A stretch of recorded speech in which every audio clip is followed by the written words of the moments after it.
آخر محبت تو ہر ایک سے ہو جاتی ہے، جیسے ماں سے محبت ہو جاتی ہے، باپ سے، بھائی سے، بہن سے، دوست سے یا رشتہ دار سے۔ بس ایسے ہی محبت میں ہر ایک کا اپنا اپنا مقام بن جاتا ہے، مگر عشق اسے کہتے ہیں جہاں محبت کی انتہا ہو جاتی ہے اور وہ عشق کا روپ تھام لیتی ہے۔ اس کے بعد کسی کی سوچ ہی نہ آئے، ہمارا ہر خیال اس پر ہی آ کر ختم ہو جائے، اسے کہتے ہیں عشق۔ لیکن افسوس، اسی لائق بجائے ہم اللہ پر لگانے سے انسانوں پر ظاہر کر رہے ہوتے ہیں اپنا عشق۔ ہماری محبتوں پر لوگوں کا حق ہو سکتا ہے، لیکن ہمارے عشق کا حق صرف اللہ کا ہونا چاہیے کہ ہمارا ہر خیال صرف اسی پر جا کر ختم ہو جانا چاہیے۔ اس کے بعد کچھ دکھائی نہ دے۔ جب انسان کا یقین اس بات پر ہو جاتا ہے کہ اللہ بہترین عطا کرنے والا ہے، تو اس کے دل سے تمام خدشات بھی مٹ جاتے ہیں اور صرف وہاں سکون رہ جاتا ہے۔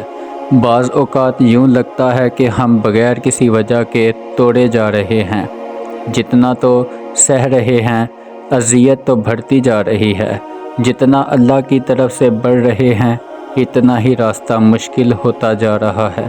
اگر ایسا محسوس کرو تو مایوس نہ ہونا، اپنے رب کا معیار سوچنا کہ کتنا اونچا ہے اس رب کا معیار جو آپ کا مالک ہے۔ وہ ان لوگوں کو تنہا نہیں چھوڑتا، ان قریب تمہارا رب تم کو اتنا دے گا کہ تم کو تمہارا رب راضی کر دے گا۔ یہ صبر کرنے والوں کے ساتھ اللہ کا وعدہ ہے۔ محبت کا اصل حقدار تو تمہارا خدا ہے تم سے، جو تم کو 70 ماؤں سے بھی زیادہ چاہتا ہے۔ دل دکھانے کے بعد بھی اگر کوئی آپ سے شکایت نہ کر سکے، یقین کیجئے اس شخص سے زیادہ محبت آپ سے اس دنیا میں کوئی نہیں کر سکتا۔ دعا مانگنے سے تو اللہ بے حد خوش ہوتا ہے۔ اللہ نے تو یہ تک کہہ دیا ہے کہ جوتی کا تسمہ بھی اگر ٹوٹ جائے تو وہ بھی مجھ سے مانگا کرو، کیونکہ وہ جانتا ہے کہ میرا بندہ بہت کمزور ہے، اسے قدم با قدم میری ضرورت پڑتی رہتی ہے۔ وہ جانتا ہے کہ میرے بندے کو بہتر یا برے کا علم نہیں ہے۔ لوگ مخلص لوگوں کو حقیر جان کر چھوڑ دیتے ہیں، پھر دوسرے لوگوں سے دھوکہ کھا کر ان کو مخلص دوستوں کی بہت یاد آتی ہے۔ اپنی ذات کو سمندر کی طرح بناؤ کہ بہت دکھ ہونے کے باوجود بھی پرسکون نظر آؤ۔ محبوب حقیقی کو کوئی تلاش نہیں کرتا جب تک وہ خود اسے اپنی تلاش نہ دے۔ اگر تو تم کو اس کی تلاش عطا ہوئی ہے تو جان لو پھر اسے بھی تمہاری تلاش عطا ہو گئی ہے۔ جب دل میں محبت کی آگ چلنے لگے تو پھر اس میں کوئی شک نہیں کہ وہ بھی تم سے محبت کرتا ہے، کیونکہ تالی تو ایک ہاتھ سے نہیں بجائی جاتی۔